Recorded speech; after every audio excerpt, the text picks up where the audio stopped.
राधे राधे। आज हम सुनेंगे कार्तिक मास का महात्म्य कथा अध्याय नंबर 23। 23वां अध्याय वर्णन आंवला तुलसी जान, पढ़ने सुनने से कमल हो जाता कल्याण। नारद जी बोले, हे राजन, यही कारण है कि कार्तिक मास के व्रत उद्यापन में तुलसी की जड़ में भगवान विष्णु की पूजा की जाती है। तुलसी भगवान विष्णु को अधिक प्रीति प्रदान करने वाली मानी गई है। राजन, जिनके घर में तुलसी वन है वह घर तीर्थ स्वरूप है। वहां यमराज के दूत नहीं आते। तुलसी का पौधा सदैव सभी पापों का नाश करने वाला तथा अभिष्ट कामनाओं को देने वाला है। जो श्रेष्ठ मनुष्य तुलसी का पौधा लगाते हैं वे यमराज को नहीं देखते। नर्मदा का दर्शन, गंगा का स्नान और तुलसी वन का संसर्ग, ये तीनों एक समान कहे गए हैं। जो तुलसी की मंजरी से संयुक्त होकर प्राण त्याग करता है वह सैकड़ों पापों से युक्त ही क्यों न हो तो भी यमराज उसकी ओर नहीं देख सकते। तुलसी को छूने से कामिक, वाचिक, मानसिक आदि सभी पाप नष्ट हो जाते हैं। जो मनुष्य तुलसी दल से भगवान का पूजन करते हैं वह पुनः गर्भ में नहीं आते, अर्थात जन्म मरण के चक्कर से छूट जाते हैं। तुलसी दल में पुष्कर आदि समस्त तीर्थ, गंगा आदि नदियां और विष्णु प्रभृति सभी देवता निवास करते हैं। हे राजन, जो मनुष्य तुलसी के काष्ठ का चंदन लगाते हैं उन्हें सहज ही मुक्ति प्राप्त हो जाती है और उनके द्वारा किए गए पाप उनके शरीर को छू भी नहीं पाते। जहाँ तुलसी के पौधे की छाया होती है वहीं पितरों की तृप्ति के लिए श्राद्ध करना चाहिए। जिसके मुख में, कान में और मस्तक पर तुलसी का पत्ता दिखाई देता है उसके ऊपर यमराज भी दृष्टि नहीं डाल सकते। तो फिर दूतों की तो बात ही क्या है। जो प्रतिदिन आदर पूर्वक तुलसी की महिमा सुनता है वह सब पापों से मुक्त होकर ब्रह्मलोक को जाता है। इसी प्रकार आंवले का महान वृक्ष सभी पापों का नाश करने वाला है। आंवले का वृक्ष भगवान विष्णु को अति प्रिय है। इसके स्मरण मात्र से ही मनुष्य गोदान का फल प्राप्त करता है। जो मनुष्य कार्तिक में आंवले के वन में भगवान विष्णु की पूजा तथा आंवले की छाया में भोजन करता है उसके सभी पाप नष्ट हो जाते हैं। आंवले की छाया में जो मनुष्य जो भी पुण्य करता है वह कोटि गुना हो जाता है। जो मनुष्य आंवले की छाया के नीचे कार्तिक में ब्राह्मण दंपति को एक बार भी भोजन देकर स्वयं भोजन करता है वह अन्न दोष से मुक्त हो जाता है। लक्ष्मी प्राप्ति की इच्छा रखने वाले मनुष्य को सदैव आंवले से स्नान करना चाहिए। नवमी, अमावस्या, सप्तमी, संक्रांति, रविवार, चंद्र ग्रहण, सूर्य ग्रहण के दिन आंवले से स्नान नहीं करना चाहिए। जो मनुष्य आंवले की छाया में बैठकर पिंडदान करता है उसके पितर भगवान विष्णु के प्रसाद से मोक्ष को प्राप्त होते हैं। जो मनुष्य आंवले के फल और तुलसी दल को पानी में मिलाकर स्नान करता है उसे गंगा स्नान का फल मिलता है। जो मनुष्य आंवले के पत्तों और फलों से देवताओं का पूजन करता है उसे स्वर्ण मणि और मोतियों द्वारा पूजन का फल प्राप्त होता है। कार्तिक मास में जब सूर्य तुला राशि में होता है तब सभी तीर्थ, ऋषि, देवता और सभी यज्ञ आंवले के वृक्ष में वास करते हैं। जो मनुष्य द्वादशी तिथि को तुलसी दल और कार्तिक में आंवले की छाया में बैठकर भोजन करते हैं उसके 1 वर्ष तक अन्न संसर्ग से उत्पन्न हुए पापों का नाश हो जाता है। जो मनुष्य कार्तिक में आंवले की जड़ में विष्णु जी का पूजन करता है उसे श्री विष्णु के क्षेत्रों के पूजन का फल प्राप्त होता है। आंवले और तुलसी की महत्ता का वर्णन करने में श्री ब्रह्मा जी भी समर्थ नहीं है।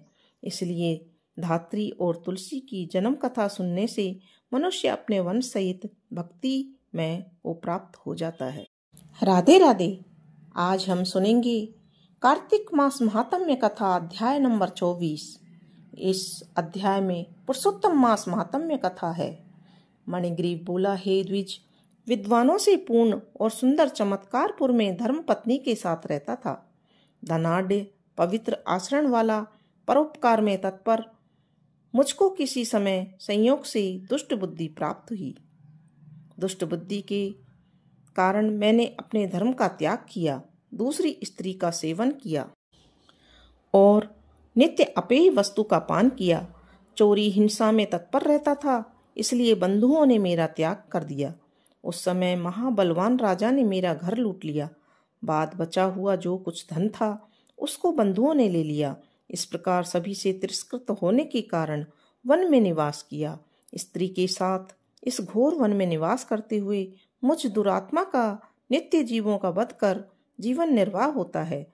हे ब्राह्मण, इस समय आप मुझ पातकी पर अनुग्रह करें। प्राचीन पुण्य के समूह से आप इस घोर वन में आए हैं। हे महामुनि, स्त्री के साथ मैं आपकी शरण में आया हूँ। आप उपदेश रूप प्रसाद से कृतार्थ कह करने के योग्य हैं। जिस उपाय के करने से मेरी तीव्र दरिद्रता इसी क्षण में नष्ट हो जाए और अतुल वैभव को प्राप्त कर यथा सुख विचरूं। उग्रदेव बोले, हे महाभाग, तुम कृतार्थ हो गए। जो तुमने मेरा अतिथि सत्कार किया, इसलिए इस समय स्त्री सहित तुमको होने वाले कल्याण को कहता हूँ। जो बिना व्रत के, बिना तीर्थ के, बिना दान के, बिना प्रयास के तुम्हारी दरिद्रता दूर हो जाएगी, ऐसा मैंने विचार किया है। इस मास के बाद तीसरा श्री पुरुषोत्तम मास आने वाला है। उस पुरुषोत्तम मास में सावधानी के साथ विधि पूर्वक तुम दोनों स्त्री पुरुष श्री पुरुषोत्तम भगवान को प्रसन्न करने के लिए दीपदान करना। उस दीपदान से तुम्हारी यह दरिद्रता जड़ से नष्ट हो जाएगी। तिल के तेल से दीपदान करना चाहिए। विभव के होने पर धृत से दीपदान करना चाहिए, परंतु इस समय वन में वास करने के कारण धृत अथवा तेल इनमें से तुम्हारे पास कुछ भी नहीं है। हे अनध मणिग्रीव, पुरुषोत्तम मास भर स्त्री के साथ नियम पूर्वक इंगुदी के तेल से तुम दीपदान करना। स्त्री के साथ इस तालाब में नित्य स्नान करके दीपदान करना। इसी प्रकार तुम इस वन में 1 मास तक व्रत करना। तुम्हारे अतिथि सत्कार से प्रसन्न मैंने यह वेद में कहा हुआ तुम दोनों स्त्री पुरुष के लिए उपदेश किया है। विधिहीन भी दीपदान करने से मनुष्यों को लक्ष्मी की वृद्धि होती है। यदि पुरुषोत्तम मास में विधि पूर्वक दीपदान किया जाए तो क्या कहना है। वेद में कहे हुए कर्म और अनेक प्रकार के दान पुरुषोत्तम मास में दीपदान की 16वीं कला के भी बराबरी नहीं कर सकते हैं। समस्त तीर्थ, समस्त शास्त्र पुरुषोत्तम मास के दीपदान की 16वीं कला को नहीं पा सकते हैं। योगदान, सांख्य, समस्त तंत्र भी पुरुषोत्तम मास के दीपदान की 16वीं कला को नहीं पा सकते हैं। कृच्छु, चंद्रायन आदि समस्त व्रत पुरुषोत्तम मास के दीपदान की 16वीं कला की बराबरी नहीं कर सकते हैं। वेद का प्रतिदिन पाठ करना, गया श्राद्ध, गोमती नदी के तट का सेवन पुरुषोत्तम मास के दीपदान की 16वीं कला की बराबरी नहीं कर सकते हैं। हजारों ग्रहण, सैकड़ों व्यतिपात पुरुषोत्तम मास के दीपदान की 16वीं कला के बराबरी नहीं कर सकते हैं। कुरुक्षेत्र आदि श्रेष्ठ क्षेत्र, दंडक आदि वन पुरुषोत्तम मास के दीपदान की 16वीं कला की बराबरी नहीं कर सकते हैं।